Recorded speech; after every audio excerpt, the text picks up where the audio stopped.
I've been a Miami hottie for the last 4 years, but I bought my childhood home in Ohio and I am going to DIY the Reno, I think. Come with me. Let me tell y'all how this drywall tried all of my patience. So I have a very tiny car. So my cousin was so nice to let me pick up his truck, which I nicknamed Diablo, for our adventures. Pulled up to my second home to get 14 slabs of drywall. Now, what I did not realize was that drywall is extremely heavy. Now, Charisma, how could you not realize that? Because when people talk about walls, especially like older home builds compared to new walls, they always like, oh, drywall is such a flimsy product. No, that thing is heavy, okay? So I think just listening to all the naysayers on drywall, I just assumed that it was like a lighter product. No, it's not. I got the truck from my cousin. Cousin, why you didn't tell me or say, hey, how are you gonna carry all of this drywall? He ain't told me nothing. He gonna say, I thought you do something I didn't know. No, help me please. There was a nice gentleman in Home Depot who knew I had no chance of getting that drywall in the house myself. So he met me at my house and literally took all 14 sheets of that drywall out of my car, y'all. Shout out to that man wherever he is.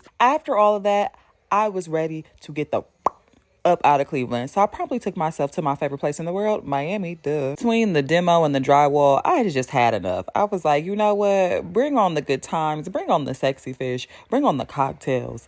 Bring on the free drinks. You know, like, bring on the sunshine. The glam. I've been looking so homeless in Cleveland. Like, bring it all on, okay? It also was your girl's birthday, so we had to bring on those birthday drinks, birthday cheers, and just good times with my Miami friends. Did that so well that I missed my flight the next day and promptly took myself back to the pool. Because guess what? I'm going to have fun in the sun as long as I can, and then dreaded hopping on that flight back to Ohio. But Reno, here I come again. My last remaining tenant was there to greet me at the door, and I just couldn't get over how cute she looked in my wig. Like, oh my gosh, howdy.